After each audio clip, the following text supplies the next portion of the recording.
Welcome back to 5-Star Matchup. If you like what we do, please consider hopping over to patreon.com/5SMU to join our Discord server and get some exclusive goodies.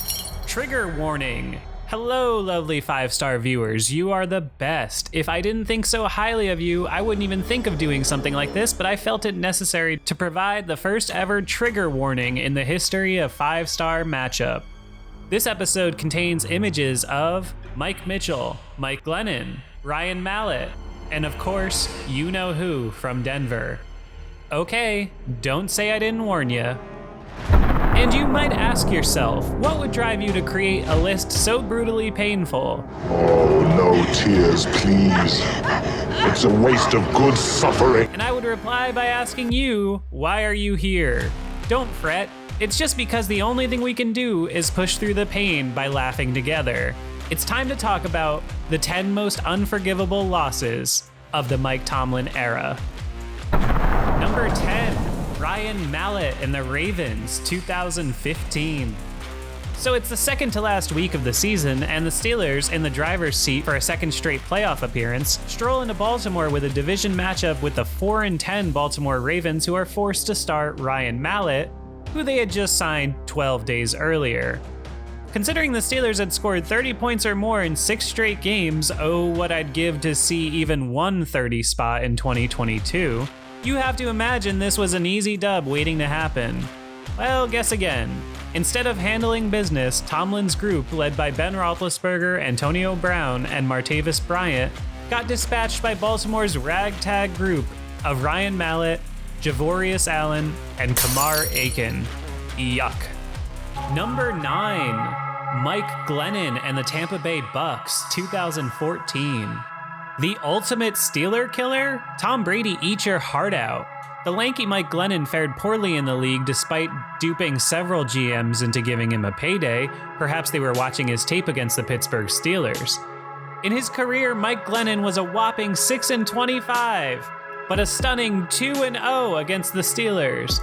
While his 2017 win with the Bears is often cited as a distracted trap game due to the national anthem issue, the 2014 loss to the Bucks is just unforgivable. The Steelers' brutal secondary allowed a 41-yard completion and eventual game-stealing touchdown to the horrible Tampa Bay Bucks, who would only win one other game all season. Number 8, Kellen Clemens and the New York Jets, 2007. Perhaps the first sign that Mike Tomlin's rookie season in 2007 was about to come to its first of several eventually faltering finishes, the 7-2 Steelers trotted into New Jersey as 9.5-point favorites against the lowly 1-8 Jets and laid down perhaps the first clunker of the Mike Tomlin era. Tomlin's rookie team would eventually finish 10-6 after blazing out to a 7-2 start before going down in their first playoff game against the Jacksonville Jaguars. Anyone heard that story before? Number 7, at Buffalo, 2022. What can I say about this game that I haven't already said? This was a start-to-finish drubbing of the Pittsburgh Steelers at the hands of the Buffalo Bills.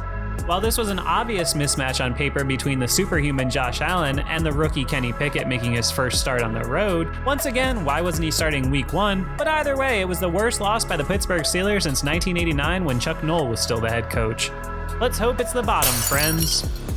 Number 6, the Bengals, 2021. The loss so bad, it forced me to call an emergency meeting on 5-Star Radio with many of my closest Steelers friends to literally sit Shiva for Ben Roethlisberger's career. While I understand that on paper, an eventual mediocre 9-7-1 team losing to the AFC champions by 2 touchdowns doesn't seem like that big of a deal. Shoot, it wasn't even the Steelers' worst loss to the Bengals last year.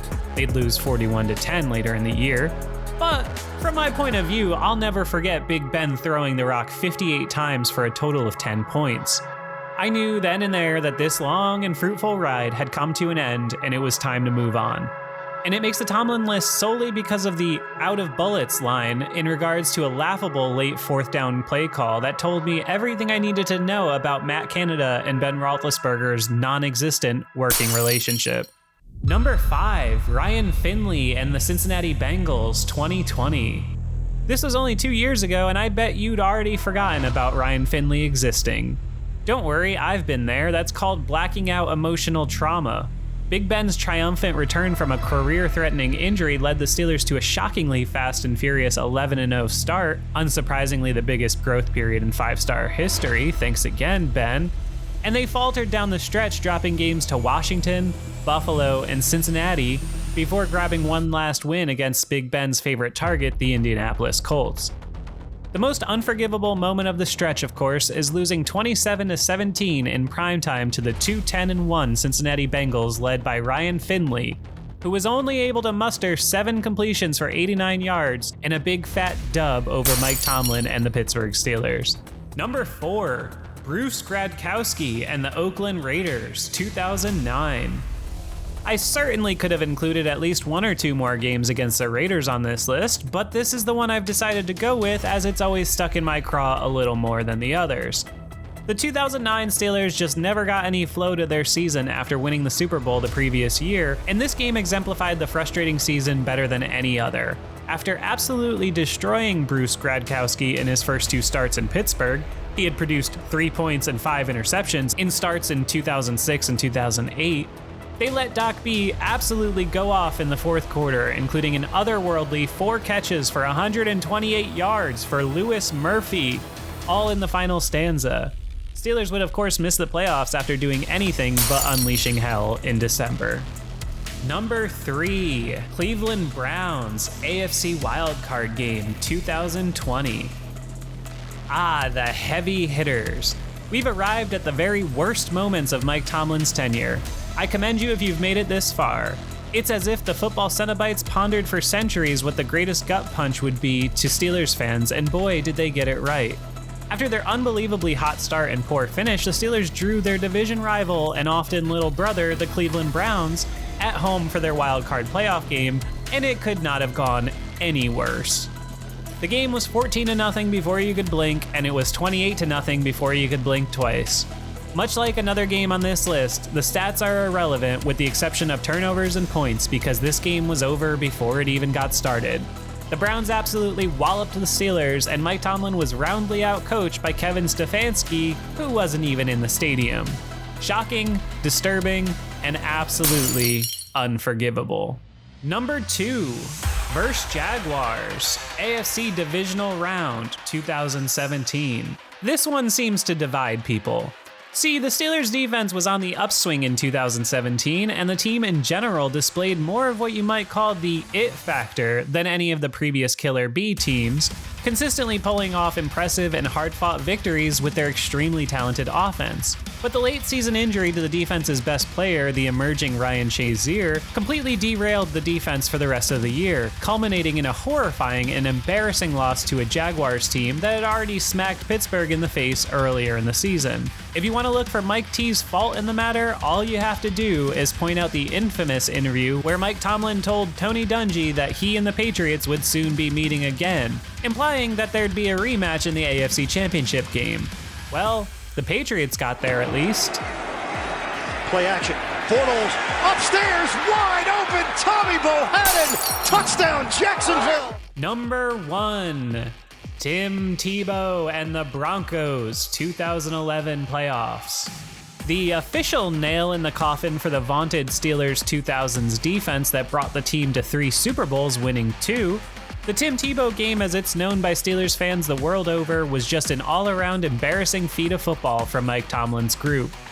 An unbelievable mismatch on paper, the 12-4 Steelers barely missed out on winning the AFC North, and because of that were forced to go on the road to face an 8-8 Denver team that had won its hapless division despite screeching to a halt with 3 straight losses at the end of the year. While the location was even more brutal due to Ryan Clark's sickle cell trait forcing him to miss the game, there was still no excuse for the number 1 scoring defense in the league to allow Tim Tebow to throw for 316 yards and 2 touchdowns on just 10 completions. Oh, and if that wasn't unforgivable enough for you, how about the fact that this was also the first playoff game in which both teams would get a possession as long as you didn't give up a touchdown on the first possession, and, well, you know what happened. So, what do you think? Was I fair? Was I off base? Where does your confidence level in Mike Tomlin stand right now as we speak in 2022? Let me hear it in the comments. How do you think the Steelers and Kenny Pickett recover from their most recent entry to this awful list? I don't think they can be quite as bad again, but that's not exactly a high bar, is it? Here we go. And if you're still hanging on, please do consider joining our Patreon for just $4 a month. You get a welcome gift, an invite to our Discord server, and more exclusive content. Plus, it supports the show. What could be better? A win? Yeah, I'll admit a win would be better. But still, patreon.com/5SMU. Do it now.